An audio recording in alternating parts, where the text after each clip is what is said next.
Hello students, मैं हर्षानंद आप सभी का एक बार फिर से स्वागत करता हूं ये वोकैब सीरीज़ में। ठीक है, तो आपका जो डेली डोज चल रहा था, नेक्स्ट चैप्टर हम लोग कर रहे हैं। What is that? Daily dose 14। ठीक है, तो इसमें हम आपको अगेन आपके सामने 5 वर्ड्स लेकर के आए हैं। ठीक है, चलिए इसको सीखना प्रारंभ करते हैं। First one is what? Anarchy. क्या है? एनार्की। एनार्की का मतलब क्या होता है? Absence of any government. Absence of any government. किसी भी सरकार का कोई सत्ता होता है, रूलिंग पार्टी होता है, जब अब्सेंट होता है तो उसको हम एनार्की बोलते हैं। हिंदी में वी कॉल इट अराजकता। क्या बोलते हैं? अराजकता। गेटिंग? ठीक है, अब चलिए देखिए, इसमें अगर हम बात करें सिनोनिम की तो क्या हो जाएगा इसका? सिनोनिम अराजकता का क्या होता है? जहां कानून ना हो तो हम कह सकते हैं लॉलेसनेस। ठीक है, लॉलेसनेस। और क्या कह सकते हैं? मिस रूल कह सकते हैं। और इसका कोई सिनोनिम बनेगा नहीं। ठीक है, चलिए एंटोनिम की अगर बात करें तो एंटोनिम में हम क्या कह सकते हैं? एंटोनिम में नॉर्मल अगर कोई शासन होता है तो उसके से संदर्भ में हम कह सकते हैं, जैसे लॉफुलनेस कह सकते हैं, या हालांकि इसका एंटोनिम बनेगा नहीं। ठीक है, इसलिए लिखने का जरूरत नहीं है। ठीक है, अच्छा, जो हम लोग का खास बात है, जो पढ़ने का जुगाड़ की जो बात कर रहे हैं, वो उसको ध्यान में रखते हुए चलना है। ठीक है, एनार्की उम्मीद है कि याद हो जाएगा आपको। एक वर्ड है, रूट वर्ड से बना है। क्या? ARCHY, Archie. इसका मतलब होता है रूल। क्या होता है? रूल। इससे जितने भी वर्ड बने, जैसे एनार्की, ठीक है, इसका मतलब होता है absence of any form of government, मतलब अराजकता। ठीक है, इसके बाद डायआर्की आपने सुना होगा। डायआर्की क्या? अंग्रेजों द्वारा लगाया गया था। 1935 में कहाँ लगाया गया था, फिर 1919 में कुछ लगाया गया था, ऐसा कुछ है ना, आपने पढ़ा होगा हिस्ट्री में। इसका मतलब क्या होता है? रूल बाई, मतलब द्वैत शासन, जिसको हिंदी में हम कह सकते हैं द्वैत शासन, रूल बाई 2 गवर्नमेंट। ठीक है ना, जैसे हमारे भारत में भी डायआर्की है कि नहीं? हमारे ऊपर डायआर्की है कि नहीं? बिल्कुल है। क्यों? क्योंकि एक हमें स्टेट गवर्नमेंट को टैक्स देना पड़ता है, दूसरा सेंट्रल गवर्नमेंट को टैक्स देना पड़ता है। तो हम दो तरीके से रूल किए जा रहे हैं, दो लोगों के का हम लोग के ऊपर बर्डन है टैक्स पे करने का। We call this situation as diarchy. ठीक है, एक वर्ड होता है ओलिगार्की। ओलिगार्की का मतलब क्या होता है? Rule by few people. क्या होता है? Rule by few people. कुछ लोग मिल करके अगर शासन करते हैं, we call that situation what? Oligarchy. Is it clear? तो उम्मीद है कि ये एनार्की से जो वर्ड्स रिलेट करके आए हैं, 3 वर्ड्स, और ये 3 वर्ड्स टोटल हैं, ये आपको याद रहेंगे। ठीक है ना। चलिए next word is what? Ancillary. क्या है? एंसिलरी का मतलब क्या होता है? सबऑर्डिनेट। क्या होता है? Helping department. क्या? Helping department. अच्छा, ये एंसिलरी होता कहाँ है? बेसिकली आप होटल में जाएंगे, जैसे किचन हो गया, तो किचन में एक एंसिलरी डिपार्टमेंट होता है। हॉस्पिटल में जाएंगे तो हॉस्पिटल में एक एंसिलरी डिपार्टमेंट होता है, मतलब सहयोगी। क्या बोल सकते हैं? सहयोगी। ठीक है, सहयोगी कह सकते हैं हिंदी में एंसिलरी का मतलब। ठीक है, इसका सिनोनिम की अगर बात करें तो एक बेहतरीन सिनोनिम ऑक्सिलरी वर्ब आप पढ़ते हैं। ठीक है, ऑक्सिलरी वर्ब पढ़ते हैं, जो हेल्पिंग वर्ब जिसको हम बोलते हैं। क्या? हेल्पिंग। ठीक है ना। ठीक है, सबऑर्डिनेट भी कह सकते हैं सिनोनिम में। तो ये सारे आपके सिनोनिम बनेंगे। ठीक है, इज इट क्लियर? समझ में आया?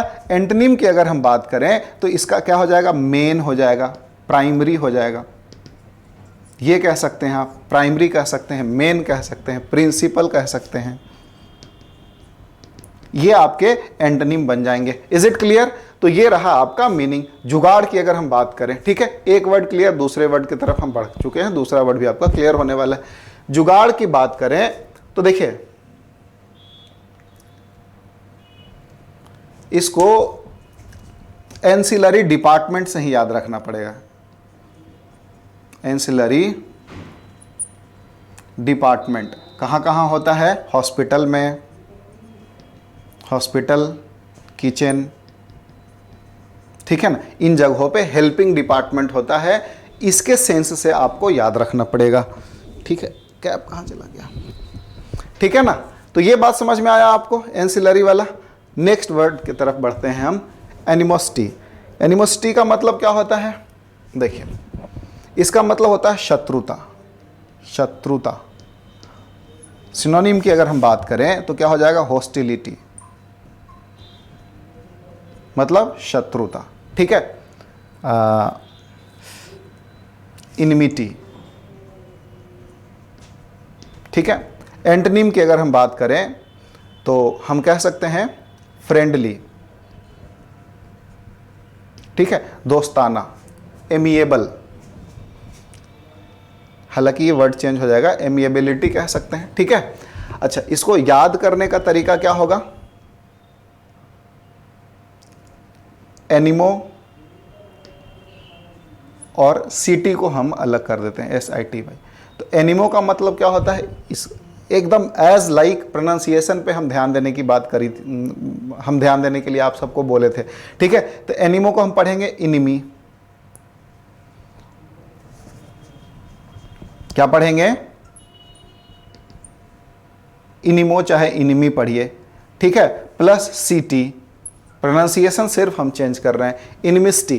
तो इनमी माने शत्रु, सिटी माने पूरे शहर का जो शत्रु है उसको क्या बोलेंगे? एनिमोसिटी बोलेंगे। मतलब जलन द्वेष वाला जो भावना होता है, शत्रुता होता है, उसको हम इस वर्ड को एनिमोसिटी बोलते हैं। Is it clear? तो शत्रुता कह सकते हैं, जलन कह सकते हैं, द्वेष कह सकते हैं हिंदी में। और इसको याद रखने का प्रोनाउंसिएशन से है, इससे हम याद रख लेंगे कि इनमी और सिटी माने शहर से पूरे उसको द्वेष, जलन है। मतलब क्या है? हर किसी का वो बैरी है, शत्रु है, ठीक है। फ्रेंडली, एमिएबल कह सकते हैं, एमिकेबल कह सकते हैं एंटोनिम में। Is it clear? Next word है, समझ में आ रहा है? नेक्स्ट वर्ड है एनिहिलेट। एनिहिलेट की अगर हम बात करें तो देखिए, एनिहिलेट का मतलब होता है to destroy completely. To destroy completely मतलब पूर्ण तरीके से किसी चीज को तबाह कर देना, बर्बाद कर देना, ठीक है ना। पूर्ण तरीके से किसी चीज को, सिनोनिम की अगर हम बात करें तो रूट, डिस्ट्रॉय, ठीक है। एंटोनिम की अगर हम बात करें तो क्या हो जाएगा? Erect, construct. दो सिनोनिम एंटोनिम लिख रहे हैं फिलहाल। अच्छा, याद रखने का जो जुगाड़ है, वो जुगाड़ क्या है इसका? जुगाड़ की अगर हम बात कर लें, देखिए,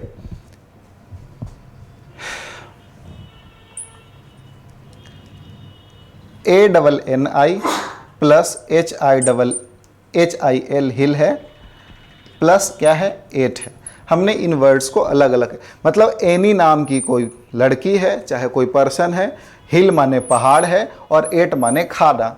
तो एनी नाम की कोई लड़की पहाड़ को खा गई, पहाड़ जैसा कुछ भी था उसको खा करके खत्म कर दिया। इसका मतलब क्या है? बर्बाद कर दिया, खराब कर दिया, खत्म कर दिया। Is it clear? तो आपको पूरी तरीके से ये बात याद रहेगा। एनिहिलेट का मतलब होता है पूर्ण रूप से खत्म कर देना, खा जाना, बर्बाद कर देना। समझ में आया? जैसे दीमक लग जाता है तो बड़ा बड़ा बिल्डिंग को क्या करता है?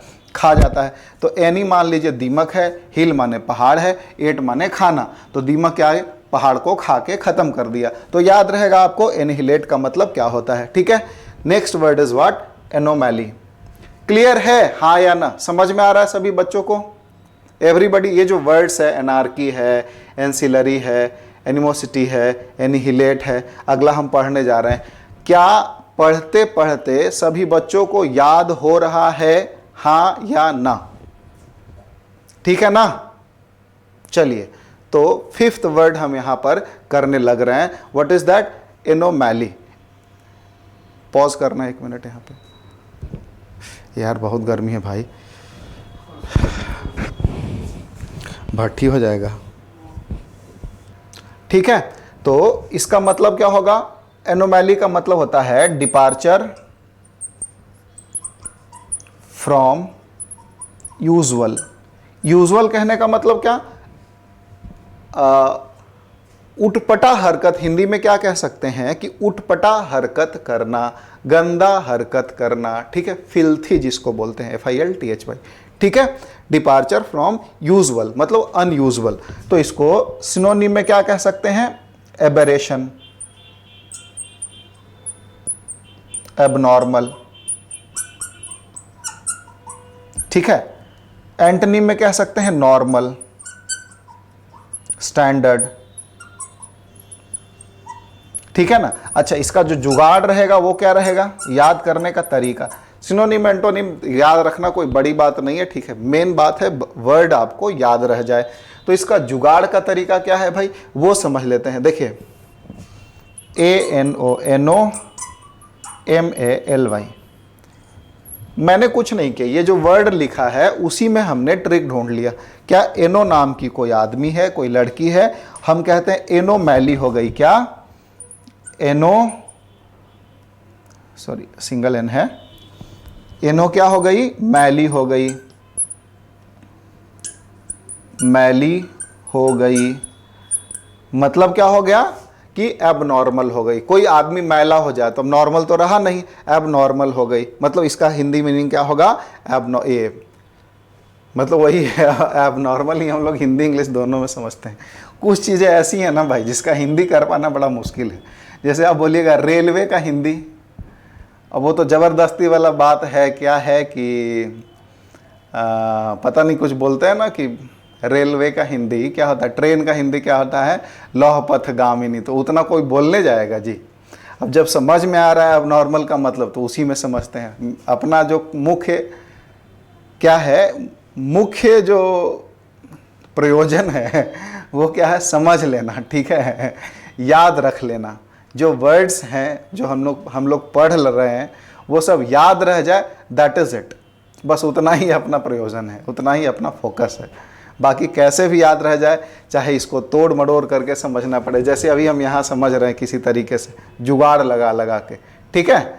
तो चलिए फिर मिलते हैं अगले वीडियो में। आप सभी को यहाँ एक बात और कहूँगा, मैं ज़्यादा से ज़्यादा स्टूडेंट्स से मेरा आग्रह है कि इस वीडियो को ज़्यादा से ज़्यादा शेयर किया जाए, ठीक है। आप लोगों का सपोर्ट मिलेगा तभी हम लोग और ज़्यादा मेहनत करके आपके सामने वर्ड्स ला सकेंगे, ठीक है ना। तो चलिए, once again I request you all, please share, like, subscribe, ठीक है। चलिए मिलते हैं फिर नेक्स्ट वीडियो में। आप सबके आज के लिए आप सभी को जय हिंद।